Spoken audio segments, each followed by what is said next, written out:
Just remember, you cannot compare the progress you're making to the progress somebody else is making. We are all different. We all have genetic differences. We all have lifestyle differences. She may be able to work out a lot more than you due to her job. You may have a family that you have to consider that she doesn't. There are a lot of things to consider. You cannot compare two people's progress side by side.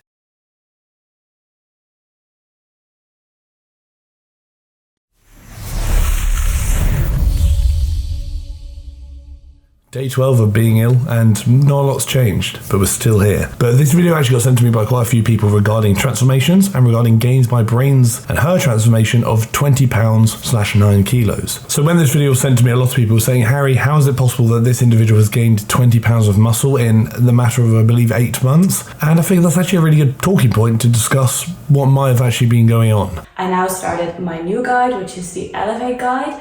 But before this, I decided to start a bulking journey where I tried to build as much muscle mass as I could in a couple of months. Obviously, she says a couple of months here, but I believe it was actually about 8 months from what I remember her saying in the video. And essentially, I think the big thing is, no, she did not gain 20 pounds of muscle in 8 months. Categorically, that's very extremely unlikely, borderline impossible to happen. So the thing is, 20 pounds of muscle is a lot of muscle. 20 pounds of muscle is the amount of muscle a lot of people will gain in a matter of years of training. Although a lean bulk implies that you gain nothing but lean mass, that's not actually true. You will not be gaining muscle without any other consideration of additional weight factors.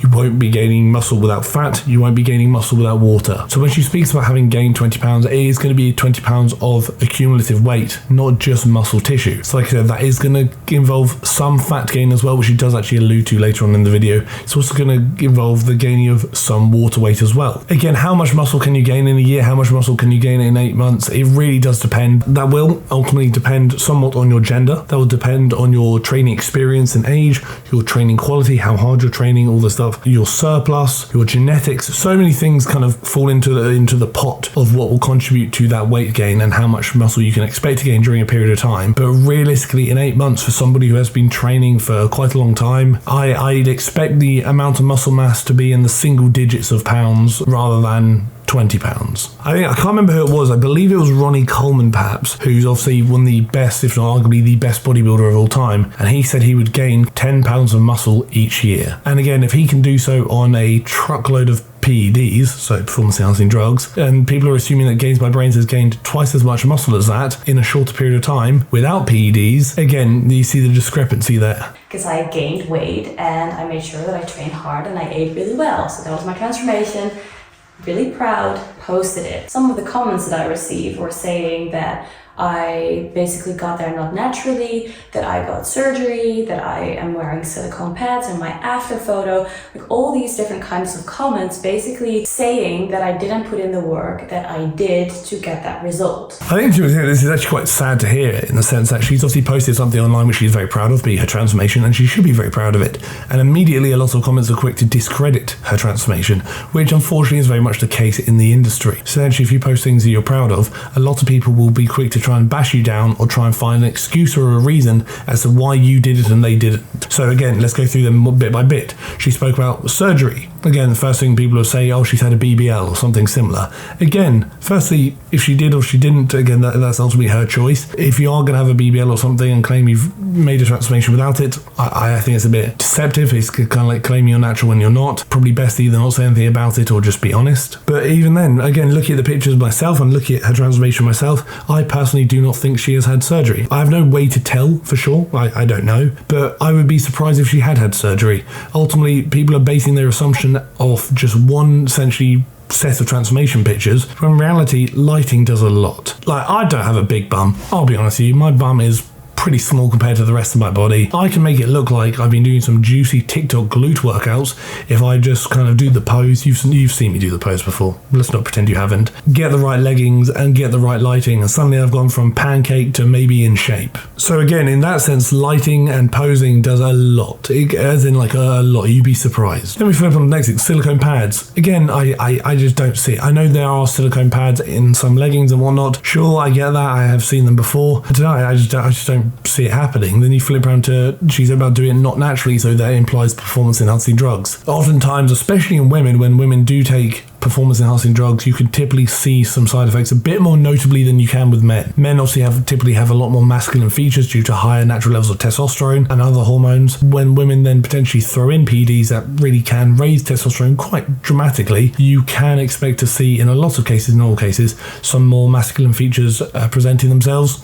I don't think that's the case here whatsoever. Also, I think people really overlook and almost give too much credit to what PEDs actually do for you. Again, they probably do a lot less for you than you think they do, and I think a lot of people, when they have gone on PEDs, turn around and be like, I expected more. Again, there's a chance you might be a hyper responder, in which case they'll do bits for you, but most people aren't. It's very easy to discredit and judge someone saying, oh, you've only done this because of this. Do you genuinely believe that, or are you projecting insecurities onto somebody because you feel like they've achieved something that you haven't, or you feel like they're doing more than you? And that's the sad thing about transformations, is whenever I've posted things before online, I've obviously got some comments, nowhere near as much as this individual, but clearly she's getting a lot of people discrediting her. And again, a lot of times that does come from people either feeling bad about their own progress, which I do understand, or just feeling insecure and wanting to project that onto somebody else to make them feel worse. Rather than kind of building themselves up to someone, they're trying to bring the other person down to them. Leaving hateful and negative comments on somebody's post does nothing but make them feel worse. It does not make you feel better. It does not make you a better human. It doesn't make you achieve greater results. All it does is negatively impact the mental health of the person you're commenting on.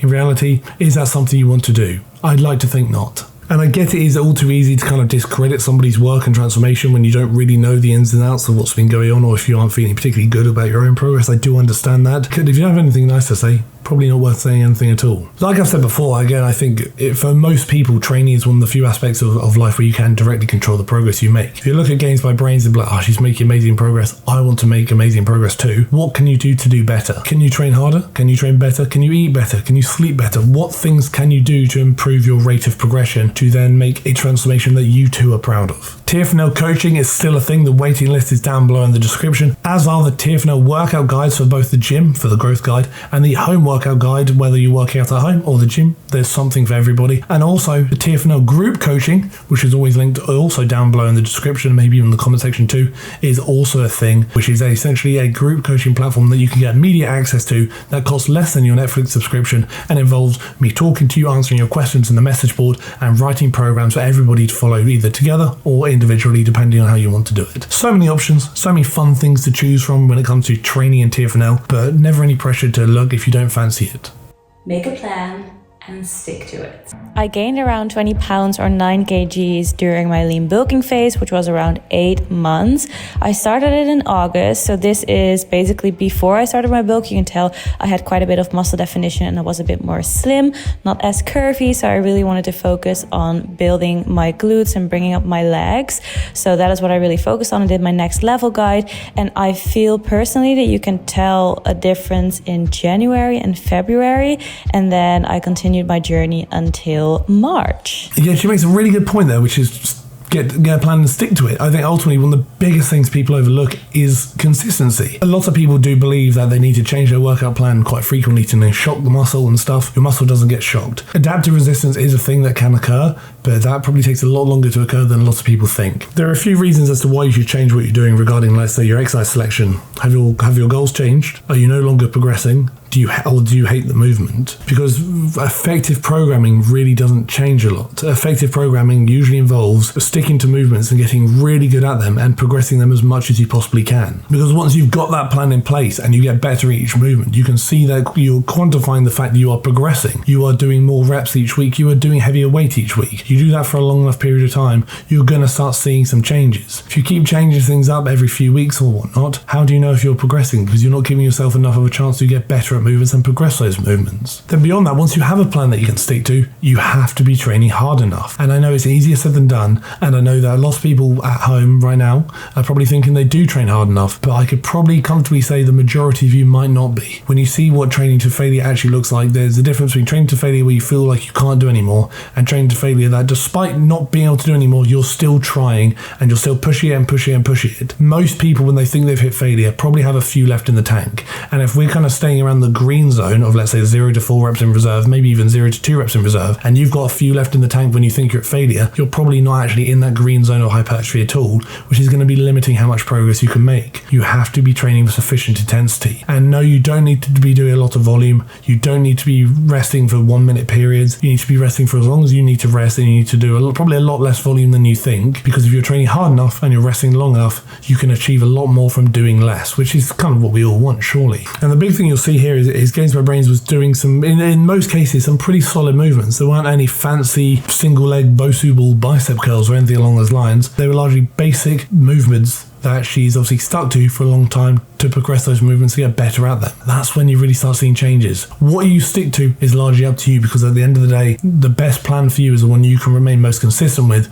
because if you can't remain consistent with it, it's probably not going to help you achieve the results you want to achieve. So how much muscle do I think GainsByBrains has gained in this 8-month period? I couldn't tell you an exact number, but I expect it to be single digits rather than double digits. Do I think she's gained fat and water weight as well? Absolutely, because again, that's typically what happens during a bulking period. Do I think she's made incredible progress? Absolutely. Do I think that she's done anything that might enhance that progress through surgery or PEDs? Probably not, no. She's stuck to her plan, she's stayed consistent, she's trained hard, and she's eaten in a slight surplus. Just remember, you cannot compare the progress you're making to the progress somebody else is making. We are all different, we all have genetic differences, we all have lifestyle differences. She may be able to work out a lot more than you due to her job. You may have a family that you have to consider that she doesn't. There are a lot of things to consider. You cannot compare two people's progress side by side, because again, their lives are probably very different, and they are very different as individuals.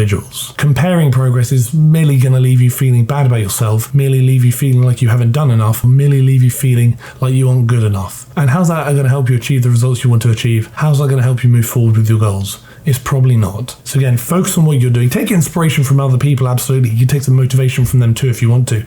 But focus on you, your goals, and what you're looking to achieve and whether you're achieving it. A very quick comment question of the week right now from good old Moose. He asks some absolute banging questions on a regular basis, so I can't help but include him a lot. What are the biggest pros and cons of running an influential YouTube channel? I don't think anybody's ever deemed my channel to be influential, but I appreciate you nonetheless. I think like the pros is obviously quite nice that you can work for yourself in the sense that this obviously stems into TFNL coaching, etc, etc. But the reality is, it is nice to be able to choose what I do and how I do it, which is really nice without too many like voices telling me what's right and what's wrong. So that's quite nice. I think the pros is it's also the pros of being able to potentially, hopefully, help a lot of people. If I'm speaking to an individual, I can hopefully help one person. If I speak to 60,000 of you, hopefully I can help 60,000 people. I guess that's kind of why I really wanted just to be able to leave my mark and be able to say when this journey ends, whenever that may be, I've done something of worth, I've done something that has provided some benefit to people. That something is hopefully going to be remembered. Regarding cons, I think, to be honest with you, one of the cons is my anxiety surrounding it. Like, I do get a